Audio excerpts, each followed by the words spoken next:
أعوذ بالله من الشيطان الرجيم بسم الله الرحمن الرحيم وهذا كتاب أنزلناه مبارك فاتبعوه واتقوا لعلكم ترحمون أن تقولوا إنما أنزل الكتاب على طائفتين من قبلنا وإن كنا عن دراستهم لغافلين أو تقولوا لو أنا أنزل علينا الكتاب لكنا أهدى منهم فقد جاءكم بينة من ربكم وهدى ورحمة فمن أظلم ممن كذب بآيات الله وصدف عنها سنجزي الذين يصدفون عن آياتنا سوء العذاب بما كانوا يصدفون صدق الله العظيم وهذا كتاب أنزلناه مبارك اور یہ کتاب بھی ہم نے نازل کی ہے جو برکت والی ہے فاتبعوا لہذا اس کا اتباع کرو واتقوا لعلکم ترحمون اور اللہ سے ڈرتے رہو تاکہ تم پر رحم کیا جائے ان تقولوا انما انزل الكتاب على طائفتين من قبلنا کہیں تم یہ نہ کہنے لگو کہ کتاب تو ہم سے پہلے دو گروہوں پر ہی نازل ہوئی تھی وَإِن كُنَّا عَنْ دِرَاسَتِهِمْ لَغَافِلِينَ اور ہم یقیناً ان کے پڑھنے پڑھانے سے بے خبر تھے۔ اوپر والی آیت میں اللہ پاک نے تورات کا ذکر فرمایا تھا اور تورات میں کیا کیا خاصیتیں ہیں ان کو بیان کیا تھا۔ اس کے بعد اب اللہ تعالیٰ کفار مکہ سے مخاطب ہو کر اللہ تعالیٰ فرما رہے ہیں یہ کتاب بھی جو ہم نے نازل فرمائی نا وہ بڑی بابرکت ہے۔ تورات کے بارے میں بھی فرمایا کہ وہ بھی برکت والی ہے، اس کے بارے میں فرمایا یہ بھی برکت والی ہے۔ قرآن کریم تورات کے مقابلے میں چند وجوہ کے اعتبار سے برکت میں زیادہ ہے۔ جیسے پہلی بات یہ ہے کہ تورات جو نازل ہوئی وہ ایک قوم کے لیے نازل ہوئی، بنی اسرائیل کے لیے نازل ہوئی، اور قرآن کریم پوری انسانیت کے لیے نازل ہوئی۔ دوسری بات ہے کہ تورات ایک زمانے تک محدود تھی اور قرآن کریم قیامت تک کے لیے ہے۔ تیسرا، تورات میں صرف قومی مسائل تھے اور قرآن کریم میں انسانوں کے مسائل ہیں۔ 1400 سال سے زیادہ کا دور گزر گیا، آج بھی قرآن کریم رہبری کر رہا ہے اور قیامت تک رہبری کرتا رہے گا۔ تو اللہ تعالیٰ فرماتے ہیں کہ یہ کتاب بھی ہم نے برکت والی نازل فرمائی ہے، لہذا جب یہ ہر کتاب سے بڑھ کر کتاب ہے تو اس کا اتباع کرو، ادھر ادھر نظر نہ کرو۔ جیسے سیدنا فاروق اعظم رضی اللہ تعالیٰ عنہ ایک مرتبہ ان کا یہودیوں سے تعلق تھا، دوستی تھی۔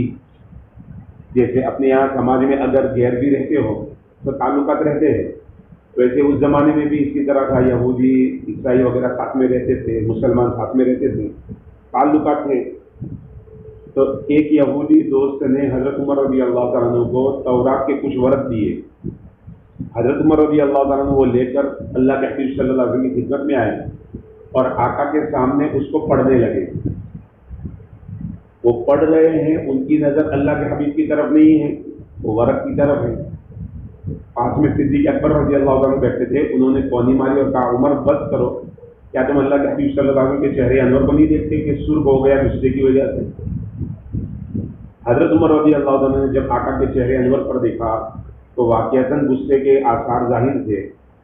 حضرت عمر رضی اللہ عنہ اسی وقت ایک جملہ فرمایا، رضیت باللہ ربا وبالاسلام دینا وبمحمد صلی اللہ علیہ وسلم رسولا۔ جب یہ جملے فرمائے تب اللہ کے حبیب صلی اللہ علیہ وسلم کا جلال ٹھنڈا ہوا اور آقا نے فرمایا عمر تم کیا کر رہے ہو؟ کیا قرآن کریم کافی نہیں ہے؟ اگر موسیٰ علیہ السلام بھی آج حیات ہوتے تو ان کو بھی میری اتباع کیے بغیر چاہا نہ تھا۔ تو کامل طور پر اللہ پاک نے قرآن کریم کو نازل فرمایا ہے اور قیامت تک کے لیے ہے، لہذا فاتبعوا اسی کا اتباع کرو، واتقوا اللہ سے ڈرتے رہو، ادھر ادھر نہ جاؤ۔ قرآن میں کوئی کمی نہیں ہے، کوئی نقص نہیں ہے۔ ہاں یہ ہمارے علم کی کمی کہ ہم یہ سمجھ رہے ہیں کہ قرآن کریم ہمیں کافی نہیں ہے۔ یہی صحابہ تھے، جیسے آج کے دور میں سائنسی دور ہے، آج ٹیکنالوجی نے بڑی ترقی کر لی، عمومی طور پر پڑھے لکھے حضرات کی زبان پر یہ ہوتا ہے کہ بھائی یہ مسجد کے مولوی کیا جانے کہ دنیا کیا ہے۔ حالانکہ حقیقت یہ ہے، اللہ کے حبیب صلی اللہ علیہ وسلم فرماتے ہیں خیر القرون قرنی، جتنے زمانے گزر گئے اور آئندہ جتنے زمانے آئیں گے تمام زمانوں میں بہترین زمانہ میرا زمانہ ہے۔ اس اعتبار سے کہ بغیر اسباب کے اللہ کے حبیب کے زمانے میں اللہ کے حبیب نے بھی اور صحابہ کرام نے وہ کارنامے انجام دیے کہ دنیا دنگ ہے۔ بھلا انسان زمین پر ہو اور چاند کو اشارہ کرے دو ٹکڑے ہو جائے، یہ عقل میں آنے والی بات ہے؟ آج لوگ یوں کہہ رہے ہیں، وہ بیچ میں بڑا فخر کیا گیا، ہمارے ملک میں جشن منایا گیا کہ چندریان 3 ہمارا چاند تک پہنچ گیا، لیکن سوال یہ ہے کہ چندریان 1 اور چندریان 2 کہاں گئے؟ اپنی ناکامی کو بھی سامنے رکھو، اور کون سا کمال ہے؟ تمہارا ایک راکٹ اگر چاند پر چلا گیا کوئی کمال ہے؟ اگر چاند پر رہنا کمال ہوتا تو اللہ اس دھرتی کے فٹ بال پر اور اس گولے پر ہمیں پیدا نہ کرتا، چاند پر پیدا کر لیتا۔ اللہ کے لیے کیا مشکل تھا؟ کمال یہ نہیں ہے کہ بندہ زمین سے چاند پر جائے، کمال یہ ہے کہ بندہ زمین پر ہو اور چاند اس کی غلامی کرے، یہ کمال ہے۔ اللہ کے حبیب صلی اللہ علیہ وسلم نے حضرت عبداللہ ابن عباس، حضرت عباس رضی اللہ عنہ چچا ہوتے ہیں، ان سے پوچھا چچا جان آپ کے ایمان لانے کی وجہ کیا بنی؟ تو حضرت عباس رضی اللہ عنہ نے فرمایا 2 وجہ بنی۔ ان میں ایک وجہ یہ بنی کہ بھتیجے میں یہ دیکھتا تھا کہ آپ چارپائی پر لیٹے ہوئے ہوتے تھے، چھوٹے سے بچے ہوتے تھے، جیسے چھوٹے معصوم بچے اپنے ہاتھ پیر ہلاتے رہتے ہیں، آپ چاند کی طرف اشارہ کرتے تھے، جہاں جہاں جس طرف اشارہ کرتے تھے چاند ادھر چلا جاتا تھا۔ میں نے اسی وقت سمجھ لیا تھا کہ آپ کوئی معمولی انسان نہیں ہے۔ کمال تو یہ ہے، دنیا کے اندر سائنس نے اتنی ترقی کر لی، مردے کو زندہ نہیں کر سکتے۔ صحابہ کرام نے 2 رکعتوں کے ذریعے سے اپنے مردوں کو زندہ کیا ہے، سواری کو بھی زندہ کیا اور اپنے جوان بیٹے کو بھی زندہ کیا، اور وہ بھی زندہ کروانے والی ایک عورت حضرت ام سعید رضی اللہ تعالیٰ عنہ 80 سال کی بوڑھی اماں تھی، اپنے جوان بیٹے کو لے کر ہجرت کر کے مدینہ منورہ آئی۔ قضائے الہی، اللہ کی طرف سے تقدیر جو فیصلے تھے، بیٹے کا انتقال ہو گیا، حضرت صاحب رضی اللہ عنہ کا انتقال ہو گیا، ان کو غسل دے کر کفن پہنا کر جنازہ تیار کر دیا۔ آقا صلی اللہ علیہ وسلم کو اطلاع دی گئی، آقا جنازہ تیار ہے، تشریف لائے، جنازے کی نماز پڑھائے۔ اللہ کے حبیب صلی اللہ علیہ وسلم کو یاد آیا ان کی تو اماں بھی تھی جو ہجرت کر کے آئی تھی، پوچھا اچھا ان کی اماں کو اطلاع دی؟ کہا نہیں یا رسول اللہ، اور ان کی اماں کو اطلاع دی، اماں کو اطلاع دی گئی تو یوں نہیں کہا کہ پیارے آقا میرا ایک ہی سہارا تھا، آپ اللہ سے دعا کر دیجئے تاکہ میرا بیٹا زندہ ہو جائے۔ کہہ سکتی تھی، لیکن اللہ سے اتنا کامل یقین بنا ہوا تھا اور اتنا مضبوط تعلق تھا کہ کیا کہا انہوں نے، پیارے آقا موت مقدر کی چیز ہے، میں چاہتی ہوں کہ میرا بیٹا چند لمحوں کے لیے میں اور میرا بیٹا تنہائی میں رہے، ایک کمرے میں رہے۔ مصلی بچھایا، 2 رکعت نماز پڑھی، رب کے سامنے ہاتھ پھیلائے، میرے اللہ موت مقدر کی چیز ہے، میں مانتی ہوں، میرا یقین ہے کل قیامت کے دن تو زندہ کرے گا، اس پر بھی میرا یقین ہے، لیکن میرے مولا میں کیسے ماحول سے نکل کر آئی ہوں، اگر میرے بیٹے کو تو نے بلا لیا تو لوگ مجھے تانا دیں گے کہ دیکھ تو نے ہمارے بتوں کی نافرمانی کی، انکار کیا، اس وجہ سے تیرا بیٹا مر گیا۔ ابھی دعا کر کے ہاتھ بھی نہیں پھیرا تھا کہ حضرت صاحب زندہ ہو، اس کے بعد کئی سال زندہ رہے۔ تو ترقی کا زمانہ وہ ہے۔ حضرت اعلیٰ حضرمی رضی اللہ تعالیٰ عنہ 400 صحابہ کرام کا لشکر لے کر روانہ ہوئے، اللہ کے حبیب صلی اللہ علیہ وسلم نے ان کو روانہ کیا تھا، سمندر راستے میں آ گئے، ندی آ گئی، اب ندی کو پار کرنا ہے، دریا کو پار کرنا ہے، اب پل ہے نہیں، کشتی ہے نہیں، پار کیسے کرے؟ یقین اتنا بنا ہوا تھا جو اللہ زمین پر چلا سکتا ہے وہ پانی پر چلانے پر قدرت نہیں رکھتا؟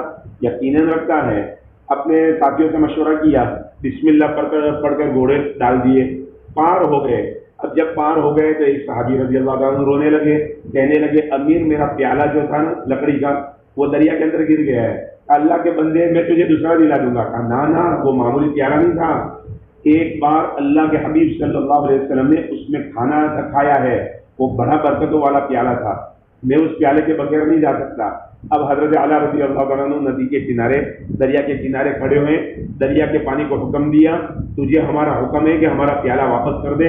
ایک موج آئی اور کنارے پر لگا دیا اور پیالہ مل گیا۔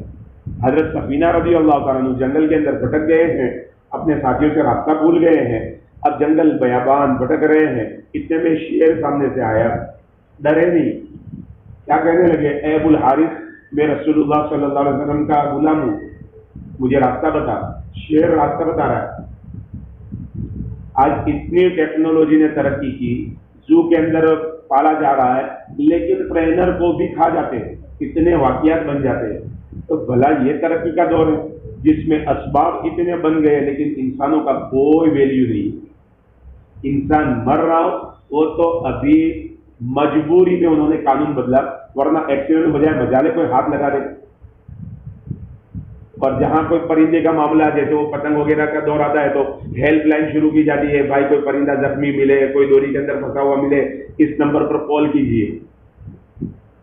جنگل کے ایک جانور کو سلمان خان نے مارا ہے، سالوں تک کیس چلا ہے۔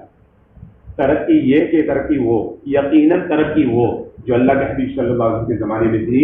لہذا قرآن کریم جو نازل ہوا ہے نا، قرآن انسان کو عزت دلانے کے لیے نازل ہوا ہے اور کامیاب کرانے کے لیے نازل ہوا ہے۔ یہ ہو ہی نہیں سکتا قرآن کریم قیامت تک کے لیے ہو اور انسانیت کا مسئلہ حل نہ کرے، یہ نہیں ہو سکتا۔ مصر کے اندر چند سالوں پہلے ایک مسئلہ بنا، مسئلہ یہ بنا کہ ڈلیوری کا معاملہ تو ہوتا رہتا ہے ایک ہاسپٹل کے اندر، اتفاق سے نرس بیلٹ لگانا بھول گئی بچے۔ اب دو بچے پیدا ہوئے، ایک لڑکا ہے ایک لڑکی ہے، لیکن کس کے ہے وہ پتہ نہیں، بیلٹ لگانا بھول گئے۔ اب پریشان، کرے تو کیا کرے؟ ڈاکٹروں سے پوچھا گیا، سب کچھ کیا گیا، کچھ سمجھ میں نہیں آتا کیسے کرنا۔ بلاخر ایک عالم دین سے، جامعہ الازہر ہے بہت بڑا ادارہ ہے، ان سے کانٹیکٹ کیا گیا، ان سے رابطہ کیا گیا۔ انہوں نے کہا کہ دیکھو ایک کام کرو، دونوں عورتوں کے دودھ نکالو، جس کا دودھ زیادہ ہو لڑکا اس کا ہے۔ تو یہ کیسی بات ہوئی؟ لڑکی کو بھی اللہ دودھ دیتا ہے، لڑکی کو بھی اللہ دودھ دیتا ہے۔ تو انہوں نے کہا قرآن کریم میں ہے للذکر مثل حظ الانثیین، کہ مرد کو عورتوں سے ڈبل حصہ ملے گا، دو عورتوں کے برابر ملے گا۔ لہذا اللہ نے دنیا کے اندر رزق کا بھی اسی طرح انتظام کیا ہے۔ دودھ نکالا گیا، دیکھا گیا تو واقعاً ایسا ہی ہوا، لڑکا اس کو دے دیا، لڑکی اس کو دے دی۔ قرآن آج بھی رہبری کرتا ہے، قیامت تک رہبری کرتا رہے گا۔ شرط یہ ہے کہ ہم قرآن کریم کو اپنا رہبر، اپنا آئیڈیل بنائیں، تو ہمارے لیے رہبری کرے گا۔ اللہ تعالیٰ ہمیں عمل کرنے